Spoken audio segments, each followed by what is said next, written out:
Hi, I am Veronica, a foster mom, and welcome to my channel, which I've, at least for now, have entitled The Foster Parent Chronicles.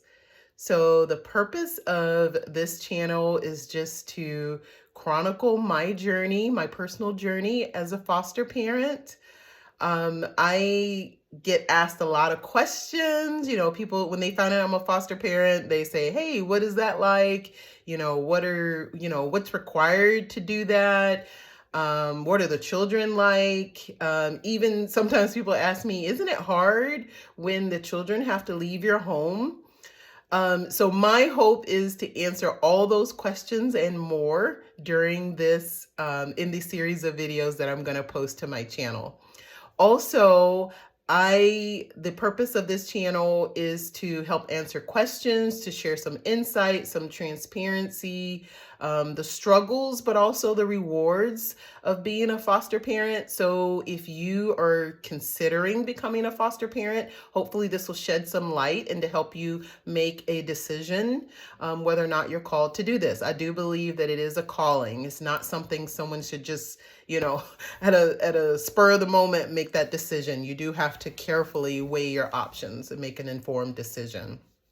So hopefully you'll find this channel to be encouraging, inspiring, but also informative. And as I said, I want to be transparent. So I want to share the good, the bad, the ugly that comes along with this role. So having said that, a little bit about me. I am married. I have a wonderful husband. We've been married for about 30 years. We do have adult children, so we have biological children. We've been certified foster parents for about 4 years now, and we've had over 30 children placed in our home. Something else about us, we are financially stable. I guess people would consider us upper middle class if you look at us income wise.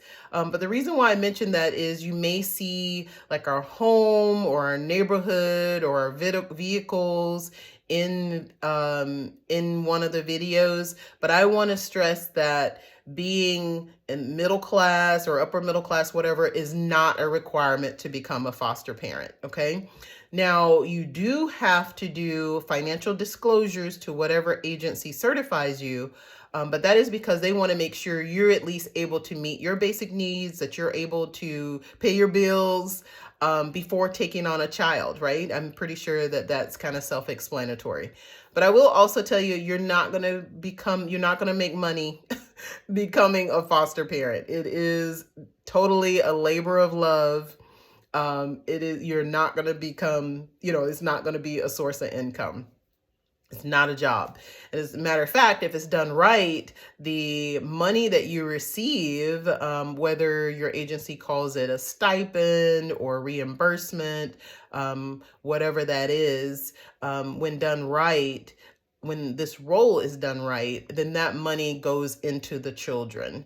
So whether it's, you're going to be caring for their basic needs, everything from sun up to sundown. So whether it's their food, their clothing, they take baths, so they're using extra water, your lights, so your utilities, they're going to be in activities, you have school supplies, there may be after school activities. So all of that are things that you as the foster parent will be responsible for. So of course you receive, that stipend or that financial reimbursement. But like I said, it's definitely not a money-making thing.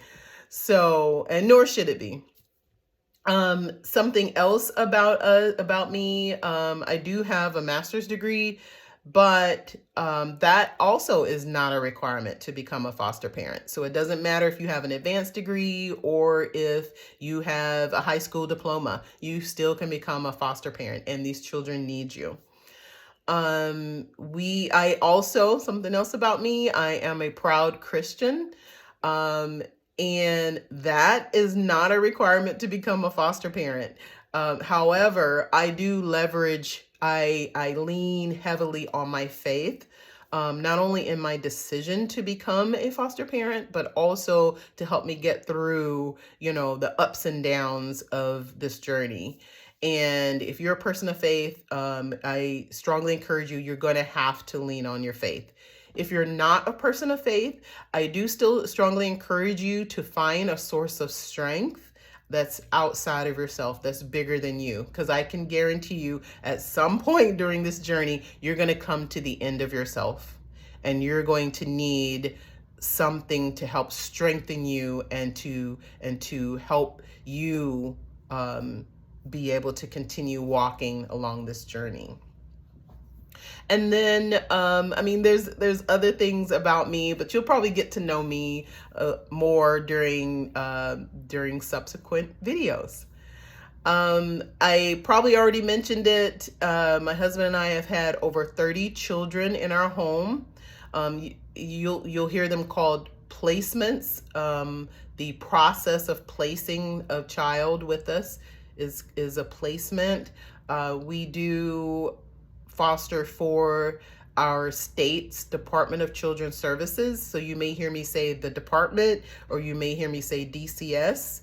But whatever your state's name for the agency is, there will be a state level equivalent. So just as you hear me say that term, just know that, whether you call it the Department of Family and Children's Services or Department of Children's Services, whatever name they use, is still the same entity, same state level equivalent.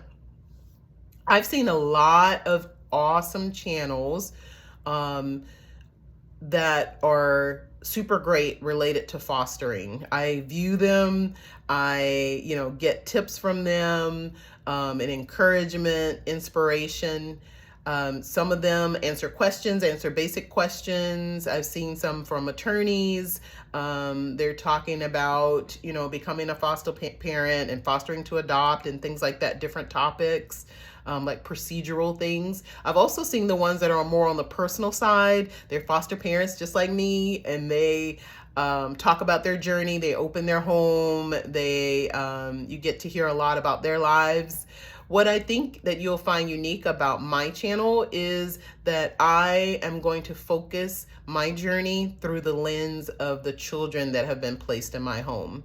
So hopefully you'll be able to learn more about the children and the types of children that come into foster care. But also, who knows, years from now, I may have a child who's been in our home, look back on these videos years later, and they're able to hear about them and how, wonderful they were while they were here, and how we hoped to pour into their lives and to make a positive impact in their life. I will also say, though, give my disclaimer, if you will, that I'm going to talk about challenges. I said I'm going to be transparent, right? So I'm going to share some of my frustrations, some of the challenges that I faced with some of the placements. But I want to stress that it is not the fault of the children. When a child comes into foster care, it is almost always because there was some type of abuse or neglect, or at least allegations of abuse or neglect of that child. So any behaviors that child is experiencing, any emotional, physical issues, they are a result of their trauma, the environment that they came out of. So these are not bad children, and we as the foster parents have to help them through life. And whether they're with us a day, a month, a year, or in the case of our current placement, going on 3 years, whatever time they're with us, our task is to pour into them, make that child feel safe, make a positive impact on their life. I also want to cannot stress this enough, I am not an expert. Okay, so yes, I've had over 30 children placed in my home. Yes, I've been doing this for 4 years. It feels like 40 sometimes. But I'm not an expert. I'm learning just like the other fellow foster parents. So my role, at least with this channel, my intent is just to share my journey, I hope that it's a source of inspiration, but also if you learn some things, great. If you want to contact me and share some things that you've learned, maybe you're a current foster parent and you've learned some tips and things, feel free to do that. I'm just hoping to connect and again, just be a source of inspiration and encouragement. So welcome to the channel. Thank you so much for joining me on my journey, the Foster Parent Chronicles.